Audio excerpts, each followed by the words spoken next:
Alors, nous allons désormais parler de l'aire d'un triangle. Avant de parler d'aire d'un triangle, il faut connaître la notion de hauteur dans un triangle. C'est quoi une hauteur? Dans un triangle, on appelle hauteur une droite passant par un sommet et perpendiculaire au côté opposé. Par exemple, dans le triangle ABC, il y a, comme dans tous les triangles, 3 sommets, donc il va y avoir 3 hauteurs, 3 droites qui passent par un sommet et qui vont être perpendiculaires au côté opposé. Si on veut tracer une hauteur, il faut prendre l'équerre bien évidemment. Donc, puisque ça doit être perpendiculaire, je me place par exemple sur BC, là je vais avoir la hauteur relative à BC, j'ai aussi la hauteur issue de A. Je le fais passer par le point A.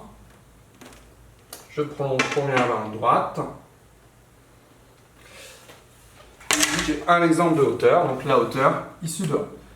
Donc j'aurais pu tracer aussi, pour illustrer, la hauteur issue de B.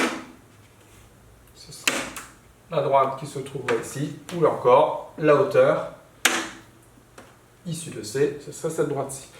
Il faut faire attention, les hauteurs ne sont pas toujours des droites qui sont à l'intérieur du triangle en quelque sorte, si on peut dire. Elles peuvent être à l'extérieur. Par exemple, si je prends le triangle EFG, la hauteur qui passe par G, la hauteur issue de G, elle va se trouver ici, à l'extérieur. Je peux la tracer.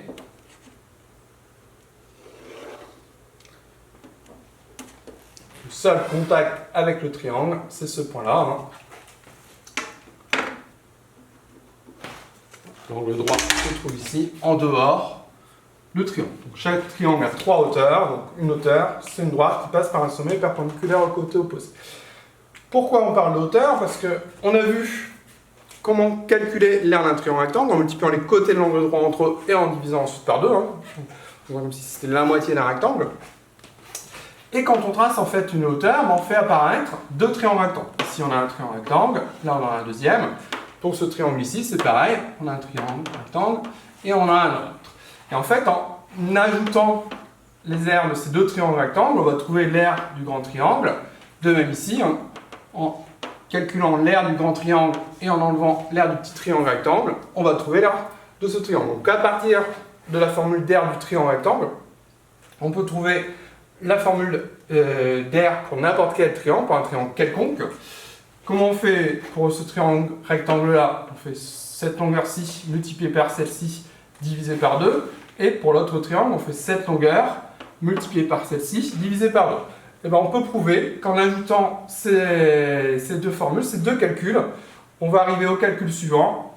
Cette longueur, donc au lieu de faire ça fois ça divisé par 2, et ça fois ça divisé par 2 et ajouté, on va avoir cette longueur qu'on multiplie par celle-ci en divisant par 2.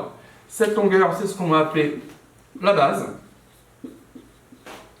Celle-ci, on va appeler la hauteur.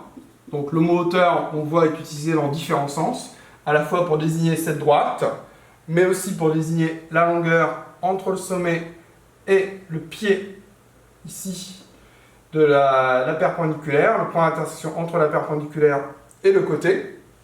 Donc base fois hauteur divisé par 2. C'est cette formule qu'il va falloir retenir pour calculer l'aire d'un triangle quelconque. Alors bien évidemment, si on prend une autre hauteur, on va avoir la même formule. Si je prends la hauteur qui se trouve ici, je vais avoir cette hauteur fois la base associée. Donc il faut bien que la base soit le côté perpendiculaire à la hauteur que j'utilise, divisé par 2. Donc on va voir ce que ça donne sur ces 2 exemples.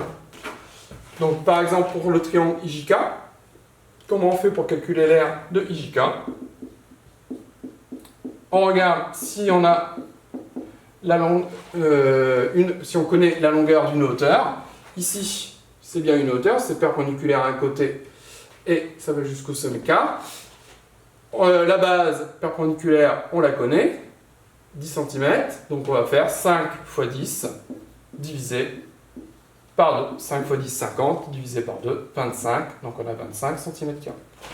De même ici, la hauteur se trouve à l'extérieur, mais ça ne change pas le problème. On a 3 fois la base qui est associée à cette hauteur, c'est bien perpendiculaire. Donc on a l'aire de x, y, z qui est égal à 3 fois 4 divisé par 2, 3 fois 4, 12, divisé par 2, 6 cm². Voilà, donc il faut revenir pour calculer l'aire d'un triangle quelconque. On a besoin de cette notion de hauteur, et donc il faut faire base fois hauteur divisé par 2, bien évidemment. Hein. Cette formule est valable pour les triangles rectangles également. Hein. Si on a un triangle rectangle, par exemple celui-ci, hein, on va prendre comme base et comme hauteur les deux côtés de l'angle droit, et on retombe sur la forme.